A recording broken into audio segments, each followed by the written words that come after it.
Hi everyone and welcome back. Okay, so it's going to be a Graphite Seascape for you this time. I haven't done a Seascape in quite a while. The paper that I'm working on today is a new one that I'm testing out actually. It's by Graphite. It's a 200 gram cartridge paper and it's got quite a lot of texture on it. This was sent to me with a few other paper samples from one of the members on Patreon. Very kindly sent me a whole pack of different paper samples that I hadn't tried before. So I'm slowly going through them, testing them out. I've just recently finished a drawing actually on the Strathmore 300 series Bristol Vellum, which was a very nice paper to work on. In fact, I'll put an insert on the screen now of the drawing that I actually done. This was a project on Patreon, so if you're interested you can pop along there. But that's the picture I'd done, just a simple snow scene from imagination. It's a very nice paper actually, Strathmore 300. I really enjoyed using that one. It's had a very nice surface texture to work on. This one I'm working on now is a little bit different. The texture on this paper is very rough, very coarse. In fact, when I was putting the graphite powder over with the cotton wool, the paper was kind of gripping hold of the fibres of the cotton wool and they were kind of sticking in the paper.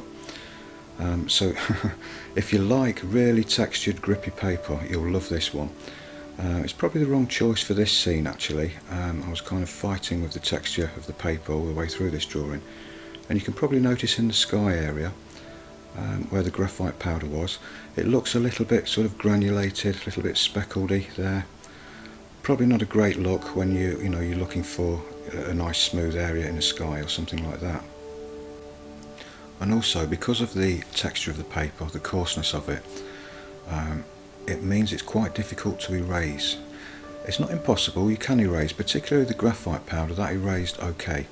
But as soon as you start layering up graphite with a pencil and pushing the graphite into the grain a little bit, it's really difficult to erase that back to clean white paper. But on the plus side, if you like to layer up a lot of graphite powder or just a lot of graphite from the pencil, this is the kind of paper you want to do it on. The deep sort of pores in the paper are going to hold on to a lot of graphite, and it's going to allow you to keep applying layer after layer, without filling that grain up very quickly. So in that respect, it's an excellent paper.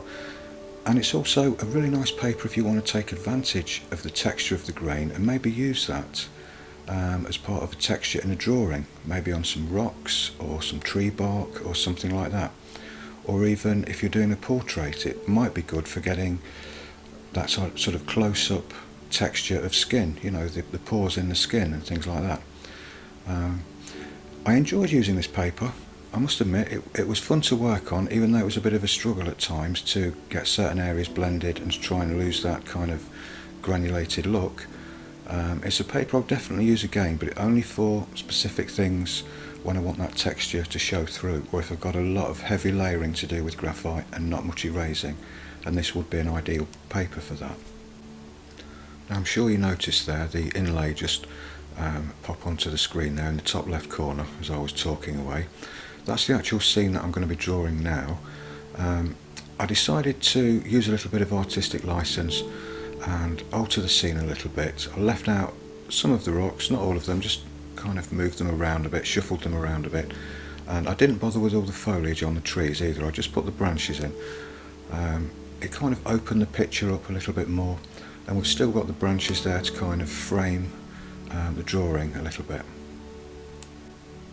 And you'll also notice as well, I'm not using a grid for this one. This is all freehand. It's quite an easy scene to draw freehand, there's no complicated perspective or anything like that in it. So didn't really need a grid for this one at all. Actually the size of the paper that I'm working on, I forgot to mention that, didn't I? It's actually A5, so it's quite a small drawing. And again, with a paper with a really heavy texture on it, working in a small format can be quite challenging because those granulations, where the graphite kind of gets sucked into the grain of the paper and forms these little dark spots, those little dark spots can actually look quite big on a small format. So probably if you're using a very coarse paper, it's probably a good idea to work on a larger format like A4 or A5 or even bigger. That way the texture is not going to be quite so noticeable as it is, you know, on a smaller format like an A5, for example. So the video that you're watching now of this drawing is just really a quick overview of it. Just showing you a sample, you know, of how I went about working on this one. The full tutorial will be over on my Patreon channel, which I will leave links to in the description below and on the end screens as well. I think there's 4 other videos to accompany this one, plus reference photos for you to download to help you out. Plus I'll be there to answer any of your questions. You know, if you're struggling with anything or you don't understand something, all you've got to do is send me a message, and I always reply and get back to you to help you out, you know, with any advice that you need. And it's only $4 a month. That's all it is, $4 a month. You know, it's not just for this project. That's for all the back catalogue of projects that I've put up on Patreon over the last, I think it's nearly 2 years or 2 years now. You know, the entire back catalogue of 2 years worth of videos of drawing demonstrations, watercolour demonstrations. There's a few mixed media demonstrations there. So you've got access to all of that just for $4. I think that's a brilliant deal, I really do. Plus you'll get access to the community section where you can post your own work as well, and join in with the chat on the community and see everybody else's work. And you can just access that just for $1 a month if you want to. If you don't need any of the graphite lessons or any of the tutorials or the tips and techniques videos, anything like that, for just $1 a month you can access all the reference photos to download. Plus you'll have access to the community section as well, and you can join in there and post all your artwork there if you want to. And there really is a phenomenal amount of material over there for you to look at and learn from. You know, it's not just drawing projects, there are individual videos just specifically talking about tips, techniques, certain materials, the best way to use them, product reviews as well, book reviews. There's all sorts of content over there.